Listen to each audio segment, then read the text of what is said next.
initiative called Project 100 is hoping to ease the burden for thousands of families in need right now. It's providing $1,000 in a one-time direct cash payment.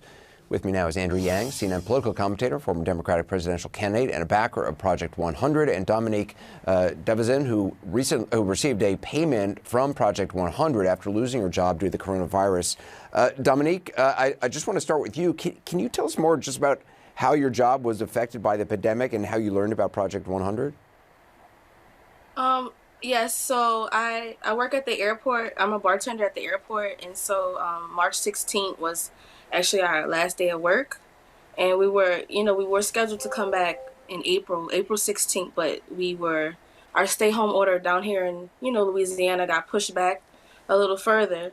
So as of now, I haven't really heard anything about going back to work, but I am a food benefit recipient. I get food stamps, and so I use an app to check my balance. And so they had at the top of the app, it was saying, you could qualify for $1,000. So I filled it out to see. They told me I qualified.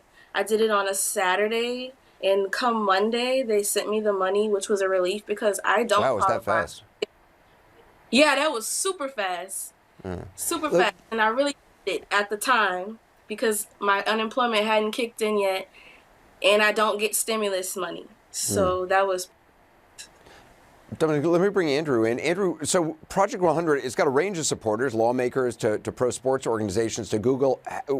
Tell me why you became involved in this, why you think it's important.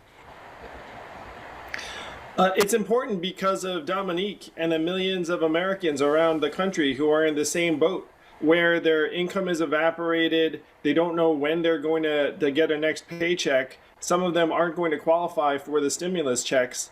And thanks to Stand for Children, GiveDirectly, and Propel, the money can just go directly to people and families in Louisiana and around the country. We need to do everything we can to keep families afloat.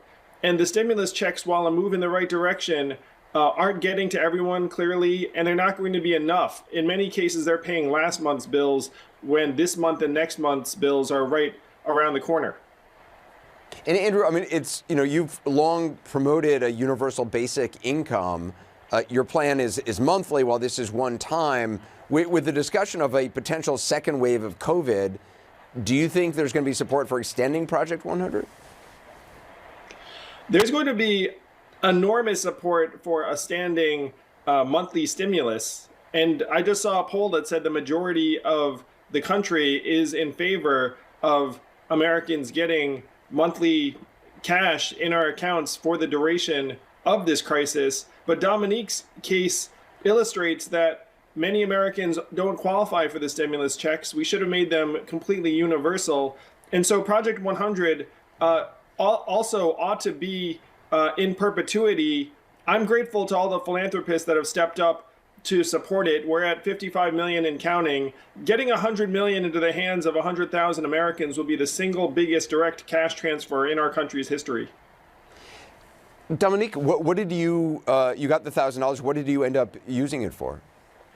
Well, my daughter is also out of school because of this, so we went in, groceries, medicine, clothes, stuff to go walk around the neighborhood in, just to keep busy inside.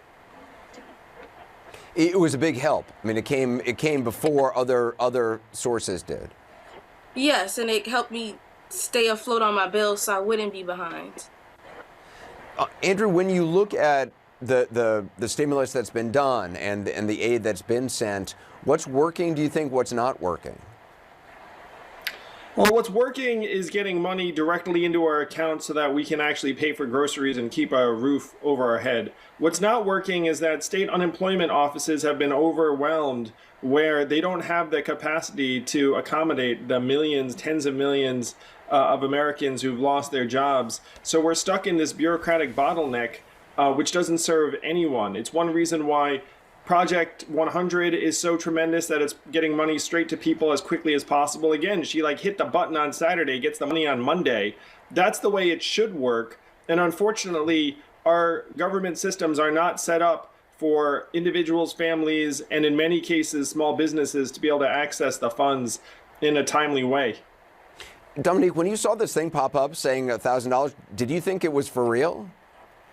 At first, I didn't, and then I did my research, and then I was like, well, why would the food stamp? Why would they try to scam anyone? But you just never know because things get hacked. So I did my research, and I felt comfortable after I talked to my friends about it, and I went ahead with the process of putting my, my bank info in, and I'm happy that I did go forward with it. Yeah, Dominique, when Andrew said, that you saw it on a Saturday, you got the money on a Monday, you broke out into a smile. It was that was a big. Were you surprised at how fast you got it? I was so surprised because I had still been waiting on unemployment. It had been like week 3 already, and I hadn't heard anything back from them. So I was really, looking for something so that I could take care of what I needed to at home. Yeah. And that was such a blessing.